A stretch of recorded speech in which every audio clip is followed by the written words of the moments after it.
Hello दोस्तों, welcome to my channel GK Educard channel में आप सबका एक बार फिर से हार्दिक स्वागत है। दोस्तों, आज की वीडियो में हम कवर करेंगे 16 से 31 मई तक के इम्पोर्टेंट पॉइंट्स और कुछ क्वेश्चंस जो कि कंपटीशन एग्जाम में पूछे जा सकते हैं। तो चलिए दोस्तों शुरू करते हैं।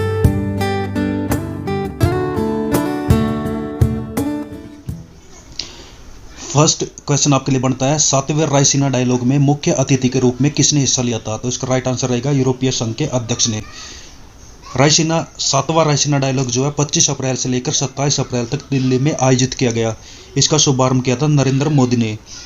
इसमें भारत की यात्रा पर आए यूरोपीय संघ के अध्यक्ष, जिसका नाम है वर्सुला फोन डे लायन, मुख्य अतिथि के रूप में इस सम्मेलन में भाग लिया। रायसीना डायलॉग क्या है? रायसीना डायलॉग एक सम्मेलन है जो कि हर वर्ष आयोजित किया जाता है। इसका शुभारंभ हुआ था वर्ष 2016 में। यह एक वार्षिक सम्मेलन है। इसमें भू राजनीतिक और भू आर्थिक मुद्दों पर चर्चा की जाती है। यह आयोजन भारत के विदेश मंत्रालय के द्वारा और ऑब्जर्वर रिसर्च फाउंडेशन के द्वारा संयुक्त रूप से आयोजित किया जाता है। इसके अंतर्गत विभिन्न देशों के विदेश मंत्री, रक्षा मंत्री और वित्त मंत्री इस सम्मेलन में भाग लेते हैं। नेक्स्ट क्वेश्चन दोस्तों आपके लिए बनता है, इसरो ने किस ग्रह की कक्षा में अंतरिक्ष यान भेजने की योजना बनाई है? तो इसका राइट आंसर रहेगा शुक्र ग्रह पर। तो इसरो ने शुक्र ग्रह की कक्षा में अंतरिक्ष यान भेजने की योजना बनाई है। इसका उद्देश्य जो है शुक्र ग्रह की सतह का अध्ययन करना है, उसका पता लगाना है और वातावरण में मौजूद सल्फ्यूरिक एसिड के बादलों के रहस्य का पता लगाना है। नेक्स्ट क्वेश्चन आपके लिए बनता है, भारतीय बैडमिंटन खिलाड़ी पीवी सिंधु ने एशिया बैडमिंटन चैंपियनशिप 2022 में कांस्य पदक जीता। तो सेमीफाइनल में पीवी सिंधु को किसने पराजित किया? तो इसका राइट आंसर रहेगा जापान की अकाने यामागुची ने। तो एशिया बैडमिंटन चैंपियनशिप 2022 में पीवी सिंधु ने कांस्य पदक जीता। सेमीफाइनल में पीवी सिंधु को जापान की अकाने यामागुची से हार का सामना करना पड़ा। नेक्स्ट क्वेश्चन दोस्तों आपके लिए बनता है, जम्मू कश्मीर में क्वार पनबिजली योजना के निर्माण को स्वीकृति दी गई है। यह परियोजना किस नदी पर होगी? तो इसका राइट आंसर रहेगा चिनाब नदी पर। और ये कहाँ पर है? जम्मू कश्मीर में। तो जम्मू कश्मीर के किश्तवाड़ जिले में, कहाँ पर? किश्तवाड़ जिले में चिनाब नदी पर क्वार पनबिजली योजना का निर्माण की स्वीकृति दी गई। किसने दी? प्रधानमंत्री मोदी की अध्यक्षता में मंत्रिमंडल की आर्थिक कार्य समिति ने। किसने? आर्थिक कार्य समिति ने इस योजना को स्वीकृति दी गई।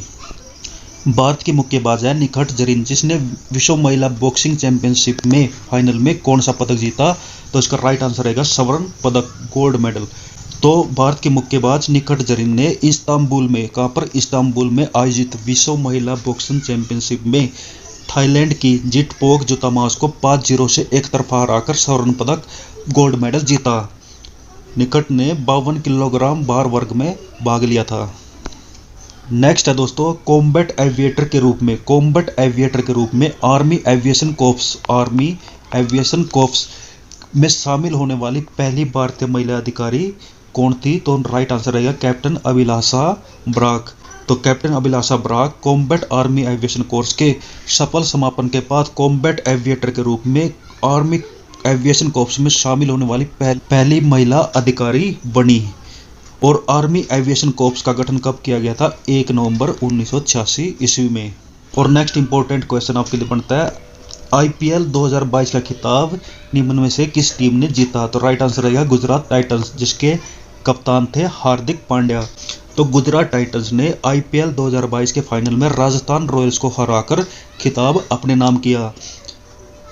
राजस्थान रॉयल्स ने टॉस जीता और पहले बल्लेबाजी करते हुए 20 ओवर में 9 विकेट पर 130 रन बनाए, जिसके जवाब में गुजरात टाइटंस ने 18.1 ओवर में 3 विकेट खोकर यह लक्ष्य हासिल कर लिया। तो गुजरात ने पहली बार 2022 में आईपीएल में हिस्सा लिया और पहले सीजन में उसने खिताब को अपने नाम किया। तो Gujarat Titans Indian Premier League यानी आईपीएल का खिताब जीतने वाली 6ठी टीम बन गई। अब दोस्तों कुछ इंपॉर्टेंट पॉइंट कवर कर लेते हैं जो कि कंपटीशन एग्जाम में पूछे जा सकते हैं। जम्मू कश्मीर में परिसीमन आयोग के द्वारा एक रिपोर्ट जारी की गई है, जिसमें बताया गया है कि परिसीमन आयोग के बाद जो है राज्य में, कहाँ पर? जम्मू कश्मीर में विधानसभा के सदस्यों की संख्या 90 हो जाएगी। कितनी हो जाएगी? 90। कश्मीर और जम्मू दोनों संभागों के हिस्से 2.5 लोकसभा सीट आएगी। दोनों हिस्सों में 2.5 लोकसभा सीटें आएगी। इस बार परिसीमन 2011 की जनगणना के आधार पर किया गया था। तो परिसीमन आयोग का गठन जम्मू कश्मीर में हुआ, जिसने निम्न तीन पॉइंटों पर अपनी रिपोर्ट बनाई। जब डिटेल में पढ़ लेते हैं। जम्मू कश्मीर परिसीमन आयोग ने अंतिम रिपोर्ट 5 मई को जारी की गई थी। इसमें विधानसभा के सदस्यों की संख्या 83 से बढ़ाकर कितनी कर दी गई है? 90।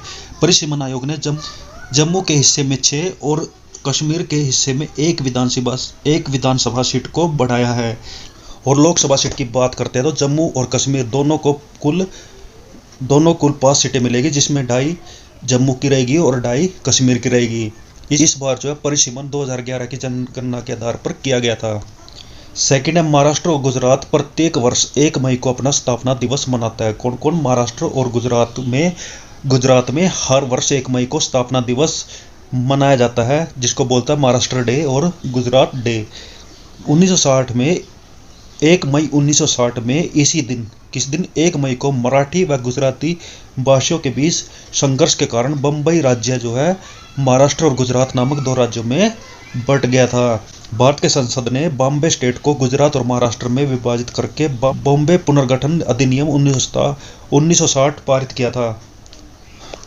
नेक्स्ट है, प्रेस की दिशा पर नजर रखने वाली वैश्विक संस्था है रिपोर्टर्स विदाउट बॉर्डर्स। इस संस्था ने 3 मई को विश्व प्रेस स्वतंत्रता सूचकांक यानी कि 20th world press freedom index जारी किया था, और इस सूचकांक में भारत को 150वां स्थान मिला। तो इस इंडेक्स में नॉर्वे जो है शीर्ष स्थान पर रहा, फर्स्ट प्लेस पे रहा। सबसे नीचे रहा उत्तर कोरिया, जिसका स्थान कितना रहा? 180। प्रत्येक वर्ष 20 मई को विश्व मधुमक्खी दिवस मनाया जाता है। मानवीय गतिविधियों के कारण मधुमक्खी और अन्य जीव जैसे कि तितलियां, चमगादड़, हमिंग बर्ड्स के जीवन खतरे में आ चुके हैं। इस दिवस को मनाने का उद्देश्य मधुमक्खी और अन्य परागणकों के महत्व और संरक्षण के बारे में जागरूकता बढ़ाना है। नेक्स्ट इंपॉर्टेंट है, भारतीय नौसेना ने 2 युद्धपोत INS सूरत और INS विद्यागिरी को युद्धपोत में शामिल किया। इसका उद्घाटन जो है रक्षा मंत्री राजनाथ सिंह ने 17 मई को मंझगांव डॉक से किया था।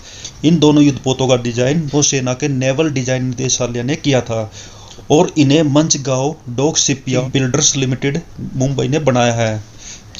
फ्रांस के राष्ट्रपति इमैनुअल मैक्रों ने लेबर पार्टी की नेता एलिजाबेथ बोर्न को देश की नई प्रधानमंत्री नियुक्त किया। वह फ्रांस की दूसरी महिला प्रधानमंत्री है। नेक्स्ट है, भारत ने थॉमस कप बैडमिंटन चैंपियनशिप 2022 जीत लिया है। भारतीय टीम पहली बार इस चैंपियनशिप में विजेता बनी है। 15 मई को बैंकॉक में खेले गए इस प्रतियोगिता के फाइनल में भारतीय टीम ने 14 बार की चैंपियन इंडोनेशिया को 3-0 से हराकर इस कप पर कब्जा किया। तो थॉमस कप जो है बैडमिंटन चैंपियनशिप की इंग्लिश बैडमिंटन खिलाड़ी सर जॉर्ज एलन थॉमस ने की थी। प्रथम थॉमस कप का आयोजन 1949 में किया गया था, और यह टूर्नामेंट हर 3 साल में होता है, लेकिन 1982 के बाद इसे हर 2 साल में आयोजित किया जाता है। टेड्रोस एडनोम गैब्रियासिस को दूसरे कार्यकाल के लिए विश्व स्वास्थ्य संगठन वर्ल्ड हेल्थ ऑर्गेनाइजेशन का महानिदेशक चुना गया। संविधान के मुताबिक जो है वर्ल्ड हेल्थ ऑर्गेनाइजेशन में 2 बार महानिदेशक नियुक्त हो सकता है, जिसका कार्यकाल कितना होता है? 5 वर्ष के लिए। इससे पहले जो है डॉक्टर टेड्रोस वर्ष 2017 में विश्व स्वास्थ्य संगठन के महानिदेशक चुने गए थे। WHO की शुरुआत 7 अप्रैल 1948 को की गई थी। इसका मुख्यालय, इसका हेडक्वार्टर कहाँ पर है? स्विट्जरलैंड के जिनेवा शहर में। और भारत जो है WHO का सदस्य देश है। नेक्स्ट है, 2022 में क्वाड शिखर सम्मेलन 24 मई 2022 को टोक्यो जापान में शुरू किया गया। इन क्वाड देशों में ऑस्ट्रेलिया, भारत, जापान और अमेरिका के नेता भाग लेते हैं। इसमें भारत की तरफ से प्रधानमंत्री नरेंद्र मोदी ने, अमेरिका के राष्ट्रपति जो बाइडेन और जापान के PM फूमियो किशिदा, नवनिर्वाचित ऑस्ट्रेलियन PM एंटनी एल्बनीज ने इस सम्मेलन में भाग लिया।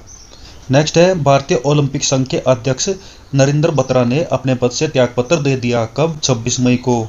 और साथ के साथ उसने घोषणा की कि वह दोबारा उम्मीदवार नहीं बनेंगे। नेक्स्ट है, यात्रा और पर्यटन विकास सूचकांक में भारत 54वें स्थान पर रहा। विश्व आर्थिक फोरम ने हाल ही में यात्रा और पर्यटन विकास सूचकांक जारी किया था, जिसमें भारत को 54वां स्थान हासिल हुआ। नेक्स्ट है, कप्तान अभिलाषा बराक लड़ाकू पायलट बनने वाली पहली महिला अधिकारी बनी। कैप्टन अभिलाषा बराक भारतीय सेना की आर्मी एविएशन कोर में लड़ाकू पायलट के रूप में शामिल होने वाली पहली महिला अधिकारी बन गई है। इंडियन एयरफोर्स में पहले से ही लड़ाकू महिला अधिकारी है, लेकिन भारतीय सेना में आर्मी में पहली बार किसी महिला ने लड़ाकू पायलट के रूप में शामिल हुई। कैप्टन अभिलाषा बराक जो है हरियाणा राज्य से संबंध रखती है। तो दोस्तों ये थे इंपॉर्टेंट पॉइंट और क्वेश्चंस जो कि कंपटीशन एग्जाम के लिए इंपॉर्टेंट है। तो आप इसको दोबारा से देख सकते हैं और रिवाइज कर सकते हैं। तो दोस्तों आपको वीडियो कैसी लगी? अच्छी लगे इस वीडियो को लाइक करें, शेयर करें, और जिसने मेरा चैनल अभी तक सब्सक्राइब नहीं किया है तो सब्सक्राइब जरूर करें। तो दोस्तों खुश रहिए, मुस्कुराते रहिए, अच्छे से पढ़ाई करिए। बेस्ट ऑफ लक सभी को। Thank you. जय हिंद, जय भारत।